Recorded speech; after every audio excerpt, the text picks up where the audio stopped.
कि आज तक युवाओं ने ही क्रांति लाए हैं, युवाओं ने ही उत्तर निकाले हैं और आज भी वर्तमान की समस्याओं और चुनौतियों से निपटने के लिए उत्तर और दायित्व भी ये दोनों ही युवा ही लेकर आएंगे।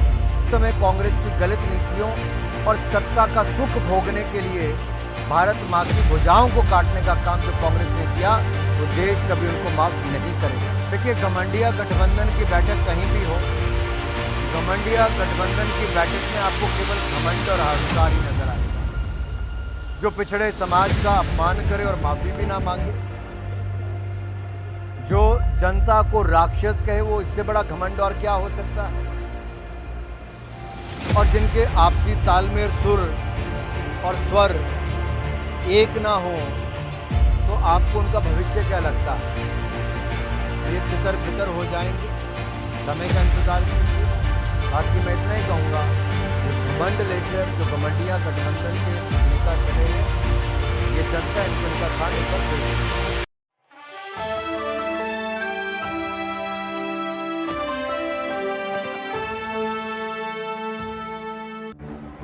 कि माननीय प्रधानमंत्री मोदी जी को यहाँ का सांसद चुना और प्रधानमंत्री बनके वो G20 की अध्यक्षता भारत के लिए लाए। ये बड़ा गौरवशाली पल भारत के लिए है और इतिहास एक तरह से रचा जा रहा है जब भारत की कला, संस्कृति, परंपराओं को दुनिया को जानने का अवसर भी मिल रहा है। और ये G20 के अंतर्गत जो Y20 यूथ के लिए हो रहा है, आज बनारस में दुनिया भर के यहाँ पर प्रतिनिधि आए हैं और उत्तर प्रदेश के मुख्यमंत्री माननीय योगी आदित्यनाथ जी ने उनको संबोधित भी किया। और ये युवा हमारा वर्तमान और भविष्य भी है। जिन 5 की थीम्स के आसपास चर्चा हुई है उन पे फाइनल राउंड अब ये 2 दिन रहेगा और फाइनल जो वाइट पेपर और कम्युनिके निकलेगा वो संदेश एक पूरी दुनिया भर में G20 के माध्यम से जाएगा। हम सबका विश्वास है और ये मानना भी है कि युवा के पास उन लाखों समस्याओं के करोड़ों उत्तर हैं और हम इन युवाओं पर और विश्वास करके चलना चाहिए, उनकी योग्यता पर, क्योंकि इतिहास गवाह है कि आज तक युवाओं ने ही क्रांति लाए हैं, युवाओं ने ही उत्तर निकाले हैं और आज भी वर्तमान की समस्याओं और चुनौतियों से निपटने के लिए उत्तर और दायित्व भी ये दोनों ही युवा ही लेकर आएंगे।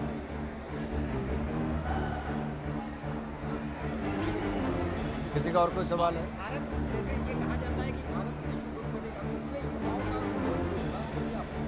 देखिए, दुनिया की सबसे बड़ी युवा शक्ति भारत में है और राष्ट्र निर्माण में एक बहुत अहम भूमिका निभा रही है।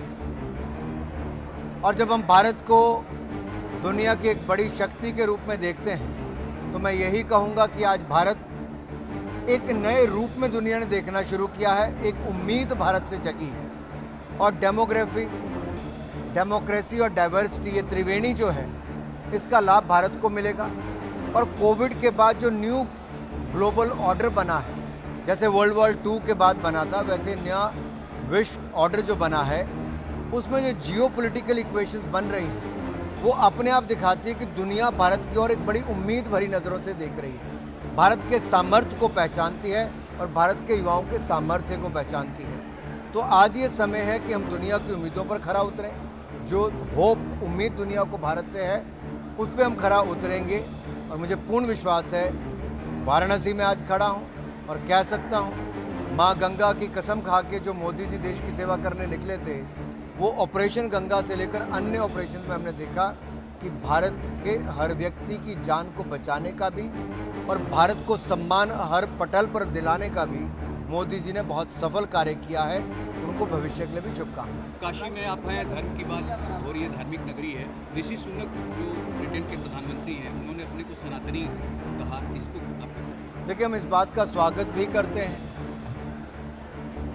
कि जिस तरह से यूके के प्रधानमंत्री जी ने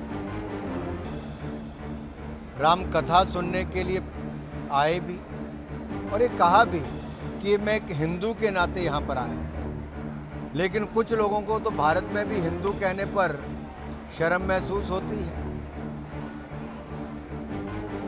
और ये वो लोग भी हैं जो कभी मौका नहीं छोड़ते हिंदुओं को अपमानित करने का। मैं उनसे भी कहता हूं, दुनिया बदल रही, बहुत तेजी के साथ बदल रही है और भारत की इस नई ताकत को पहचान रही है। महबूबा मुफ्ती ने कहा गुलाम नबी आज़ाद को कि उनके पूर्वज जो है वो बंदर निकलेंगे अगर वो देखेंगे। इस पर क्या कहेंगे आप महबूबा मुफ्ती जी के लिए? देखिए, राजनीति में हल्के बयान देना उचित नहीं है और वो लोग जो कभी बड़े पद पे रहे, मुख्यमंत्री तक के पद पे रहे, वो इस तरह की अभद्र भाषा या अशोभनीय बातें करना उचित नहीं। आप तर्क दीजिए, ये तो सच्चाई कोई झुठला नहीं सकता है कि कैसे गुलामी के समय धर्मांतरण किया गया, जबरदस्ती किया गया और इतिहास पे दबाना या उसको भुलाना ये उचित नहीं। उससे सीखना चाहिए और भविष्य में कोई गलतियां ना करे। मान लीजिए विभाजन विभीषिका दिवस अगर 14 अगस्त को मनाते तो पीछे एक ही सोच है कि उन लोगों के दर्द को जानना जिन्होंने विभाजन का दर्द सहा है, जिन्होंने परिवारों को खोया है, अपना सब कुछ खोया है। भविष्य में ऐसी स्थिति कभी ना आए, उससे बचने के लिए विभाजन विभीषिका दिवस मनाया जाता है ताकि भविष्य में ऐसा कुछ ना हो, क्योंकि उस समय कांग्रेस की गलत नीतियों और सत्ता का सुख भोगने के लिए भारत माँ की भुजाओं को काटने का काम जो कांग्रेस ने किया, वो देश कभी उनको माफ नहीं करेगा। मणिपुर में लगातार शांति के लिए हम प्रार्थना भी कर रहे हैं, प्रयास भी कर रहे हैं और प्रयास में काफ़ी हद तक सफलता भी मिल रही है। और मेरा इतना ही निवेदन है विपक्ष के नेताओं से, आग में तेल ना डालें, शांति का आह्वान करना चाहिए और राजनीति से दूर रहना चाहिए।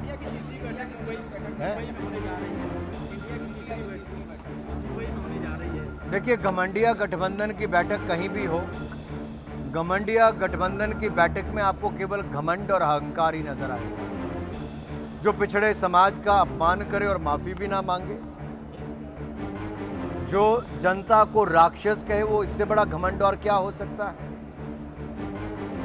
और जिनके आपसी तालमेल, सुर और स्वर एक ना हो, तो आपको उनका भविष्य क्या लगता है? ये तितर बितर हो जाएंगे। समय का इंतज़ार कीजिए। बाकी मैं इतना ही कहूँगा, ये घमंड लेकर जो घमंडिया गठबंधन के नेता चले हैं, ये जनता इनको इनका स्थान एक बार फिर दिखाए। लोकतंत्र में हर किसी के पास अधिकार है, वो जो चाहे वो करना चाहे।